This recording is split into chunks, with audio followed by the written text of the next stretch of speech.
All right, as you can see, all the wiring harnesses have been pulled. Chassis has been stripped. We're down to a primer. I'm going to take everything down to bare metal and re-primer everything. Got a lot of cleanup to do. Weeks and weeks of scraping. But I started by flipping her up on her end today and just started chasing these down. And I'm finding where little rock chips have started rust. Not the end of the world, just surface rust here at the low-lying areas here. And then I found my first hole. So that's why we're doing this. This is why I built the rotisserie, and that's why we flipped her up on end, and everything's getting scraped down to bare metal because we're finding things like this. This is where somebody had more than likely put a jack, caused a slight crease, which caused a wrinkle in the coating, and as they drove, it just got compromised. So the entire chassis is going to get stripped down to bare metal, and that's what's coming up next. Got to find all these little gremlins and then remediate them, and then we'll put it all back to new. But for now, it's just identify where my rust is and start planning on how I'm going to fix it. So heat shield's got to come off, and these brake and fuel lines have to come out. Those are fuel down there, and those are brake up there. So I'll get the brake and fuel lines out. That's it. Other than that, engine bay is completely gutted. And yeah, she's ready for stripping. All right, so this is about an hour's worth of scraping, pretty much down to the spot welds, all the way down the driver's side. This flat right here still needs to be done. This flat's done. The drip rail is done. So far everything's looking pretty good. Rest where I'm expecting it. Just started in on these again.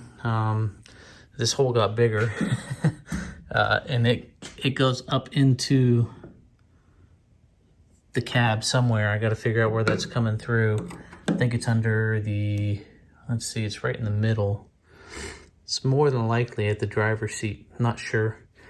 So yeah, just scrape, and it leaves these long strings, and then you just chop them off, and that's about an hour's worth of work, 45 minutes to an hour. It's just going to take probably about a week out here, just taking my time, 2-3 hours a night, and this thing will be done. I probably will end up going to Harbor Freight and getting an air chisel. That should be able to get up underneath this real good. I don't want to damage the metal underneath. I'm afraid an air chisel will damage it, but or an air scraper, I think is what they call it. We'll see. May or may not get one, but had to cut these lines because the fittings going through here for the brake lines they were so seized up they wouldn't come loose, so I had to cut the line. All these brackets are pried. Now I just need to pull the lines out, and then all the lines will come out, and then I can keep scraping. But I think for tonight, I'm just gonna finish scraping and then go in and eat dinner and call it a night. But real good progress today. The main thing was getting the wiring harness done and packed away. So wiring harnesses is in there, all the wiring. That's all brake components, and that's all, I think, seat belts and steering wheel and steering column. The window regulators for the rear windows. The rear windows are right there. Yeah, it's just slow going. It's just going to take some time. Every night, make a huge mess, and then stop about 10 minutes before I got to go in and sweep it all up and throw it out. But I'm looking to find these spots and correct them.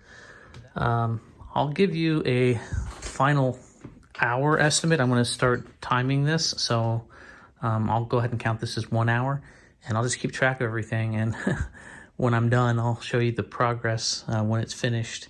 And I think the hardest part, honestly, is going to be the wheel wells. So yeah, I'll do everything from here up, and then I'll rotate the chassis and do everything from there down when it's rolled over the other way. So, but yeah, slow going, but it is what it is, and it's not hard work. It's just tedious. So back to it.